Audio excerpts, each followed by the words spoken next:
ఇవాల్టి బులెటిన్ చూద్దాం. కాకినాడ జిల్లా తాళరేవు మండలం గాడిముగ పంచాయతీ పరిధిలో మత్స్య సంపద నాశనం కావడంతో మత్స్యకార గ్రామాల్లో ఆందోళన తీవ్ర రూపం దాల్చింది. యానం శివారు ఐలాండ్ 3 వద్ద ఓఎన్జీసీ పైప్ లైన్ లీక్, అగ్ని ప్రమాదం కారణంగా గోదావరి సముద్ర తీరంలో చేపలు భారీగా చనిపోతున్నాయి. గ్రామ పెద్దలు, మత్స్యకారులు సమావేశమై ఈ పరిస్థితిని చర్చించారు. తగిన న్యాయం చేయకపోతే ఓఎన్జీసీ కార్యకలాపాలు స్తంభింపజేస్తామని హెచ్చరించారు. ఈ సమస్యను CM Chandrababu, deputy CM Pawan Kalyan స్థానిక ప్రజాప్రతినిధుల దృష్టికి తీసుకెళ్తామని ప్రకటించారు. పరిస్థితి ఏంటంటే ఒక బోట్ డైరెక్ట్ గా ఒక చోట వచ్చింది. సీక్రెట్ గా అరగంట బోట్ వస్తే అరగంటలో తెలియకుండా రిలయన్స్ వస్తే కంప్లీట్ ఆరిపేస్తుంది.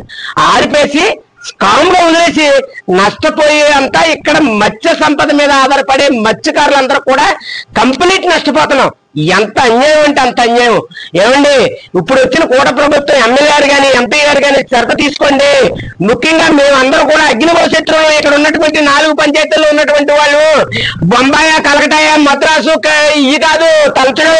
ఇక్కడ ఉన్నటువంటి మత్స్యకారులందరూ కూడా 2 నెలల జీవనోపాధిలో 2 నెలల్లో మేము 2 నెలల బ్యాన్ పీరియడ్ లో కట్టి మత్స్య సంపద పెంచుకుని ఈ రోజు 2 నెలలు తిరగకముందు ఇంకా 8 నెలలు బతకాలి. 8 నెలలు బతకాలంటే ఈ రోజు చేపంతా చచ్చిపోయింది. 8 నెలల్లో కూడా ఈ రోజు పరిస్థితి మేము హైదరాబాద్ వెళ్ళాలి, మేము కలకత్తా వెళ్ళాలి, లేదంటే మేము మద్రాసు వెళ్ళాలి బతకడానికి. ఈ రోజు పరిస్థితి వాళ్ళు కరెక్ట్ గా ఇచ్చేసి మీరు నష్టపోయే కరెక్ట్ చేసి మీరు చేయకపోతే మాత్రం ఖచ్చితంగా మేము ఈ 4 పంచాయతీలు కూడా మేము రోడ్డు పడతాం. దీన్ని ఖచ్చితంగా మేము రోడ్డు దాకా తీసుకుని రిలయన్స్ కానీ, జిఎస్పీసీ కానీ, ఓఎన్జీసీ కానీ